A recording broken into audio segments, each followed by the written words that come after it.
नमस्कार साथियों, beekeeping India YouTube channel पर आपका हार्दिक स्वागत है। साथियों, जिन लोगों ने हमारे चैनल को सब्सक्राइब नहीं किया है वो साथी हमारे चैनल को सब्सक्राइब कर लें ताकि आने वाले सभी वीडियो आप आसानी से देख सकें।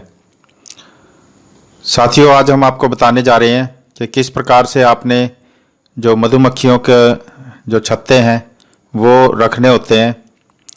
तो साथियों, जिस प्रकार से आप सब ये डब्बा देख रहे हो मधुमक्खियों की जो बी कॉलोनी है, इसके अंदर साथियों 10 फ्रेम है। 10 फ्रेम का बॉक्स है ये, और इसमें साइड में देखोगे आप सफ़ेद रंग का ये फीडर है जिसके अंदर हम शुगर सिरप की फीडिंग करते हैं।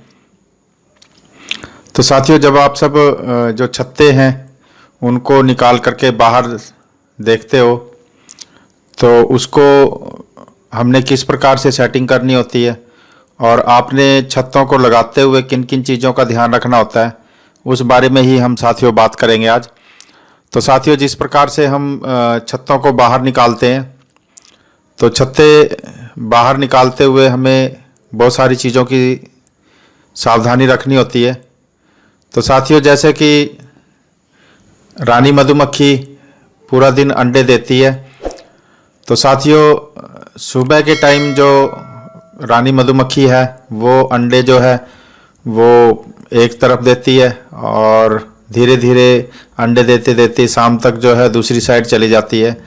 तो साथियों, इस चीज़ का ध्यान रखते हुए आपको किन किन चीज़ों का ध्यान रखना है वो बातें मैं आपको बताऊंगा। तो साथियों, पहली बात तो ये कि आपने जो जिस भी क्रम में जो छत्ते हैं वो लगे होते हैं उसको आपने क्रम को चेंज नहीं करना है।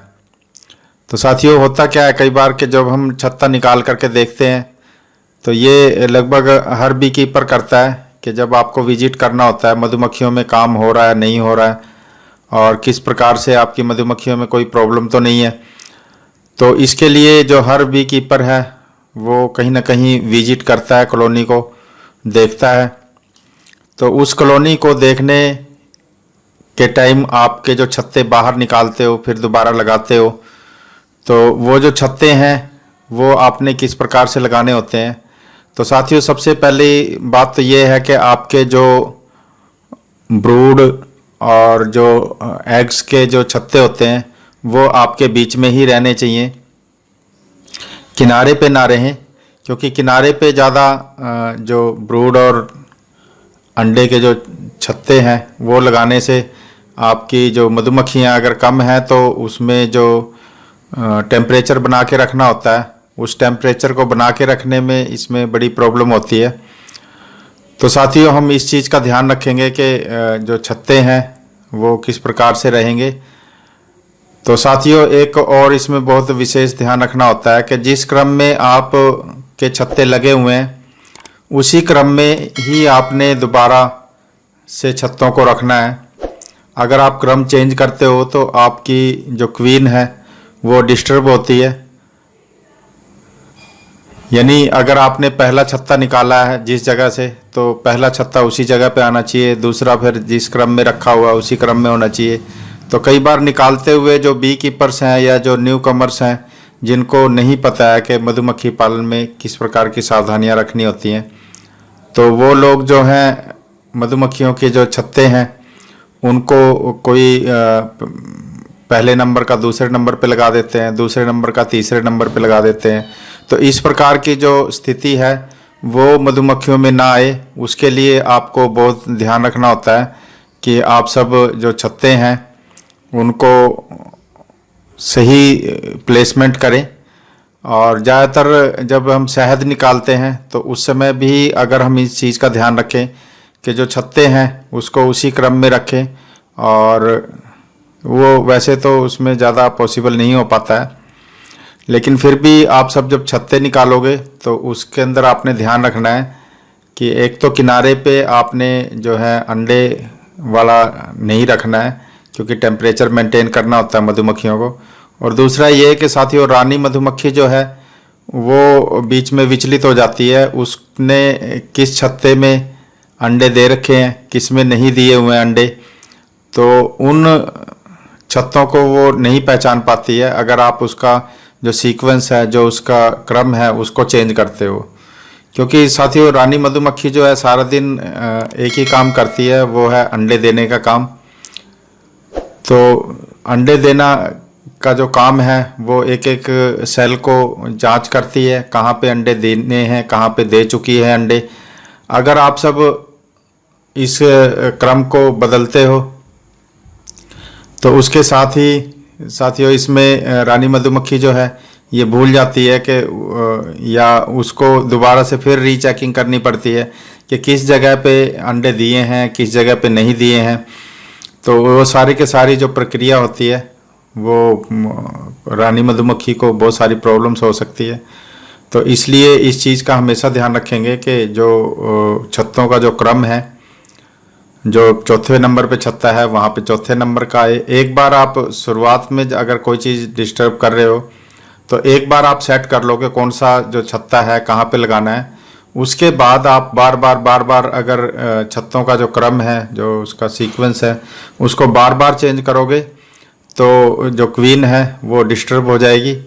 तो उससे जो अंडे देने की प्रक्रिया है वो स्लो हो जाएगी और इस वजह से जो परिणाम आने होते हैं मधुमक्खियों में, जो तेज़ी से बढ़नी होती है मधुमक्खियाँ, उसमें ग्रोथ में रुकावट आ जाती है और आपकी मधुमक्खियाँ धीमी गति से बढ़ती हैं फिर।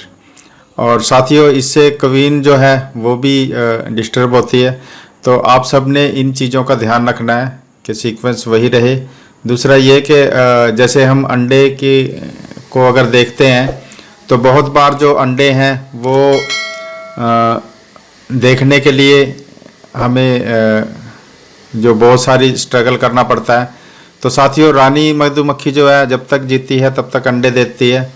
तो साथियों जब रानी मधुमक्खी अंडे देती है तो उसका जो, जैसे कई बार आपको अगर रानी मधुमक्खी ढूंढनी है, अगर मधुमक्खियाँ बहुत ज़्यादा हैं किसी डिब्बे के अंदर तो आप सब जल्दी से रानी मधुमक्खी को ढूंढ नहीं पाते हो। तो साथियों इसका बड़ा आसान सा तरीका होता है। अगर आपको अंडे की पहचान हो गई है कि अंडे के 1 दिन के हैं या 2 दिन के हैं या 3 दिन के हैं, जो लार्वा बनने से पहले के जो अंडे होते हैं, तो ज़्यादातर बी कीपर्स जो हैं अगर जल्दी से किसी उसको कॉलोनी की क्वीन को ढूंढना चाहते हैं तो अगर उसके अंदर अंडे हैं ऑलरेडी जो कि आज ही दिए गए हों, तो उससे भी आप सब पहचान सकते हो कि इस डिब्बे के अंदर क्वीन है।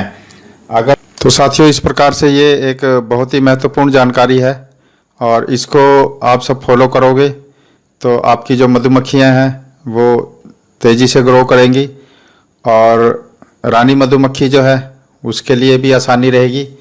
और साथियों जैसा कि मैंने आपको बताया कि रानी मधुमक्खी को ढूंढने का सबसे आसान तरीका ये होता है कि अगर आपको डिब्बे के अंदर अंडे दिखाई दे रहे हैं तो इसका मतलब है कि उसमें क्वीन है। अगर अंडे नहीं दिखाई दे रहे हैं तो इसका मतलब ये है कि आपके डिब्बे के अंदर क्वीन नहीं है। जैसे आपने 3-4 छत्ते अगर निकाल के देखे और उसमें आपको लगता है कि उसमें एगलिंग नहीं है, तो आप तब तक उन छत्तों को देखते रहें जब तक कि आपको अंडे नहीं मिल जाते। और जहाँ पे आपको अंडे दिखाई दे देते हैं वहाँ से आपको अंदाज़ा लग जाएगा कि इसमें जो क्वीन है उसकी प्रेजेंस है और क्वीन जो है वो अंडे दे रही है।